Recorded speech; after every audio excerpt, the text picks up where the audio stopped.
You were there the night of. You better get yourself an attorney.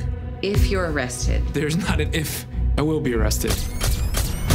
They're gonna see that I was obsessed with her. I was basically stalking her. You know the night she was killed, he texted her 30 times. 30 times. This is the darkest hour of my life. But you and I will fight to save her family. Jamal Finkley, Black Tree TV. Hi, Jamal. Hi, Nana. How you doing? I'm great. How are you?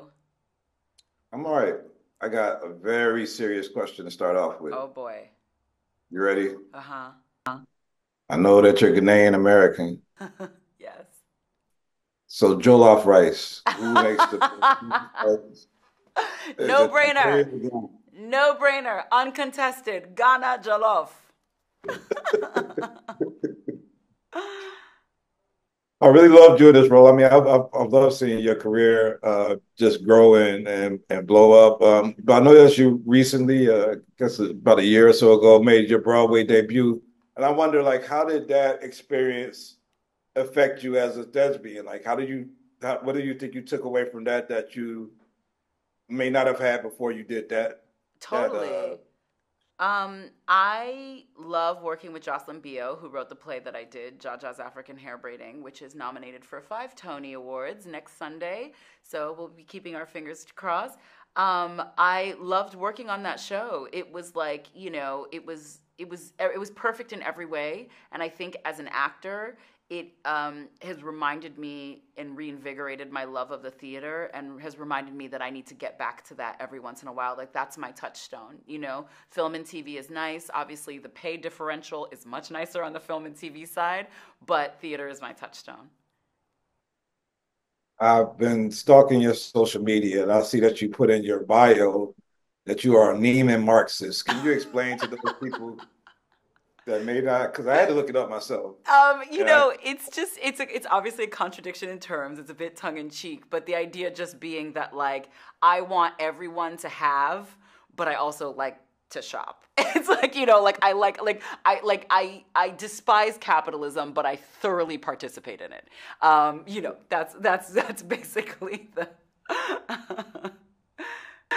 There's so many great actors, and because of streaming and everything else, I think we get to enjoy and see them in long form. So, you know, so many more opportunities. But I feel like Jake Gyllenhaal is like a special actor in a way. And I wonder, like, how was the experience just working with him and seeing his process for you? Like, can you just talk a little about that? Yeah, it was so great. I mean, he came into rehearsals like day one. I think our first day of shooting was him and I. We were together the whole day. But prior to that, we had rehearsal days, which I appreciate because Jake is a theater animal, if nothing else. And a lot of us are, actually. So we love rehearsal, you know. And so rehearsing with him and kind of diving into our character's relationship and figuring out that history so that we could figure out how we end up where we end up was really special. And I'm really glad that time was like kind of booked in, because sometimes there's this rumor that theater people love rehearsal and that film and TV people despise rehearsal because it costs money. And I just appreciate that Apple TV Plus and the folks at Warner Brothers were like, no, we're going to let you guys explore before we turn the cameras on.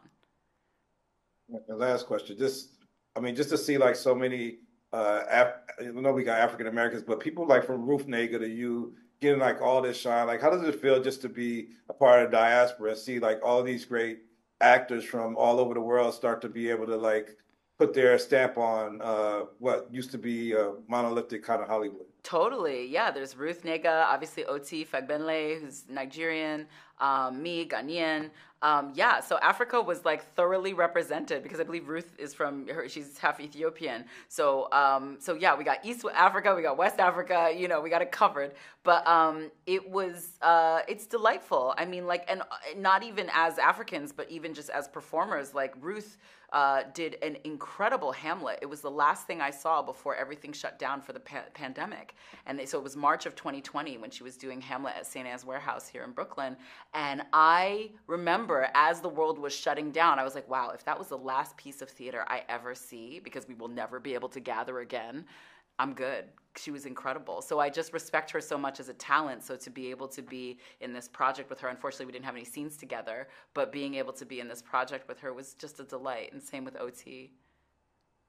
Well, love seeing you do whatever you do, and I'll be rooting for you for the rest of your career. So keep Oh, on being on thank you. screen, on stage, and I'll be somewhere out there rooting for you. Okay? Thank you so much. Thank you. Have a good day.